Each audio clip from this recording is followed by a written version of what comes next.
Jon, thank you very much for joining us. It's been a long wait here to bring this JP McManus Pro-Am to Adair Manor.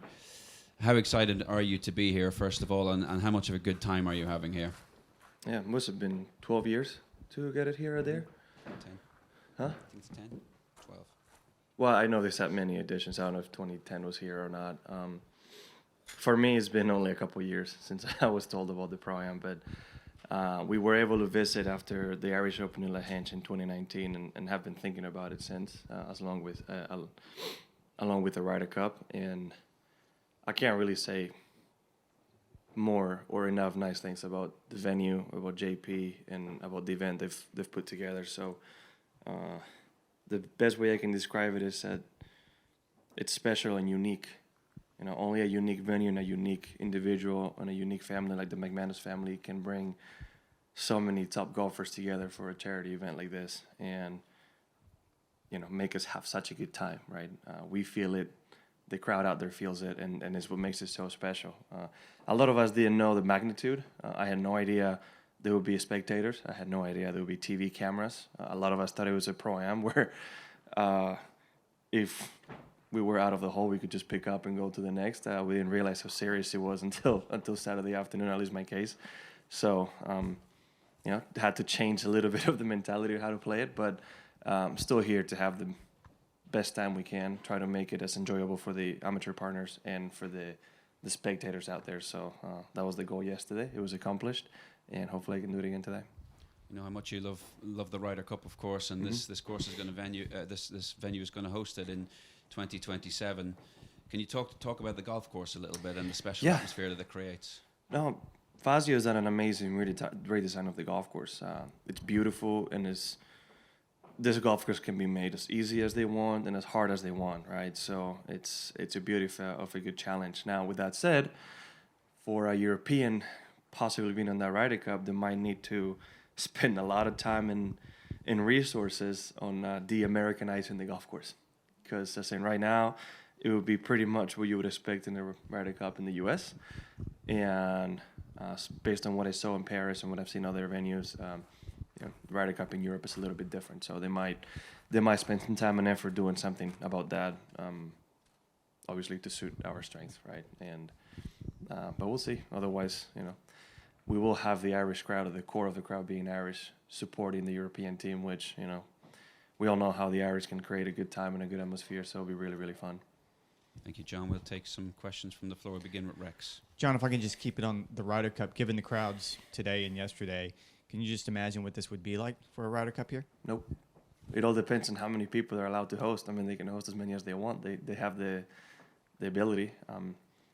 But like I just said, I think from the times I've played Irish Open, the Irish crowd is really, really unique, right? They understand the game of golf. They're thankful, and their joy is infectious.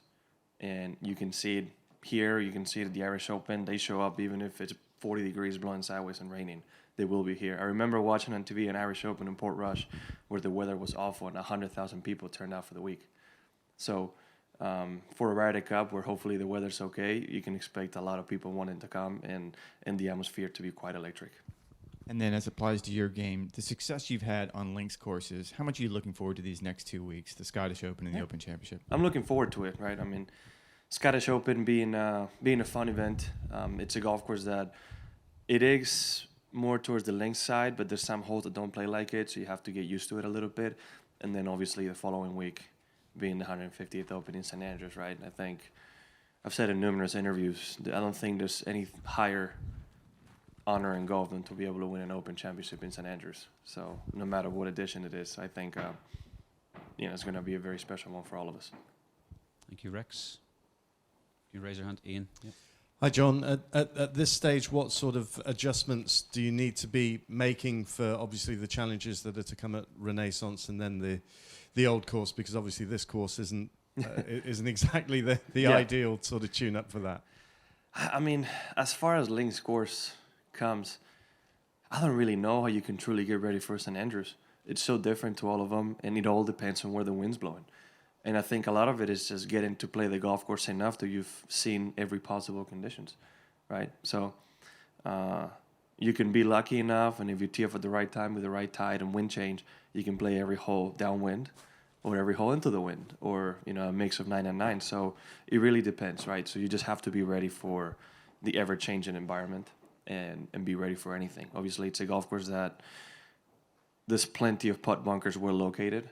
It's deceptively wide of the tee and a lot of blank tee shots. So you just have to commit to a lot of those. And like every links event, you have to have control over the golf ball and trajectory, and just keep it on the ground and be able to understand the nuances of the greens and the fairways.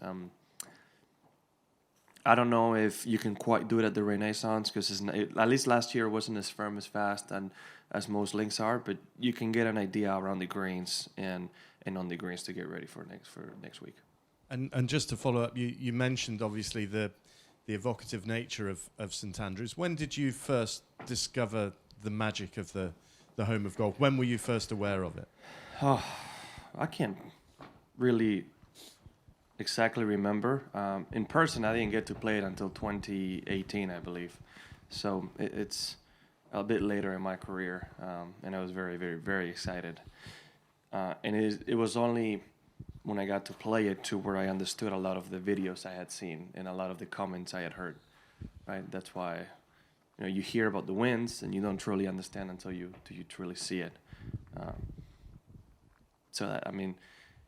But being aware of where you are, the first tee and what it is and what it represents, I've been aware of it my whole life. It's just being able to experience it in person. Is the very different thing, and to be able to do it in an open, I bet is going to be a lot more impactful. On the right. Yeah, Jon, obviously this is going to be the host for Ryder Cup, as you said. The next Ryder Cup, Henrik Stenson is going to be the captain. What do you expect of him as a captain? Well, he's been a player and a vice captain the Ryder Cups I've been a part of, and he's done a great job both as a player and vice captain. He actually walked with me and Sergio and with me and Tero pretty much every match we played. He was with us, and is somebody that can give you, with his dry humor, he can give you just the moment, the little laugh you may need to keep it going, at the same time being really intense about what we're doing. I remember when me and Sergio were lost 1, 2, and 3 to Brooks and Berger. I don't exactly remember what he said, but he was making some jokes, and me and Sergio laughed, and that was kind of the beginning of the comeback, right? I expect a good captaincy from him. It's somebody who takes things very serious, who's focused about it, and I expect it to be a really wonderful experience. And one of his vice captains, Thomas Bjorn, he was captain for your first Ryder Cup. What was it that he was good at for you? Well, it was my first experience, so I didn't know what to expect. But asking other players, they said he's one of the best captains they've had. He was very. I wouldn't know what to tell you. It was my first time, so a lot of it was trying to, keep my excitement within me, and try to not be too obviously energetic when we're playing out on the golf course and out of myself, right? So I spent a lot more time thinking of what I had to do, especially when I found out Saturday afternoon I was playing Tiger. I don't think I remember talking to anybody after that. So it's based on what I saw, he did a wonderful job. I think one of the best things was that Connor's impersonation press conference they did for the team. We're all expecting a very emotional, very motivational video, and here comes 5 minutes of pure jokes to kind of bring the intensity down and relax all of us a little bit, right? So I think that was a genius move on his part. Now, there's a lot of things that a captain does for 2 years before we get to that week that are important, and I think he did a lot of right choices that week, that the whole 2 years to get the course and get the team as prepared as possible. So, again, with Thomas being a vice captain, I think Henrik's going to do a great job. Going to go to Brian here. Yeah, Jon, you had a great win in the Irish Open in Port Stewart, great win in Lahinch. You wanted to defend, but COVID got in the way. Mm-hmm. I'm just wondering, when are you going to come back and try and win it for the third time and match Seve and Langer and Monty and Faldo, and what date would suit you, perhaps? Faldo 1-3? Don't know. it's tough to say because now the scheduling and family now is getting a bit more on the way, right? So it's I want to come back. I definitely want to come back. I can't tell you. I mean, I don't know what I'm gonna do after the playoffs, really. So let alone what I'm gonna be doing next summer. But you're keen to come to the Cape I Club want to. next Yeah, year. I love playing in Ireland. I will be back someday. Thank you, Brian. Any more questions from any more? Just in over here, Paddy in the front.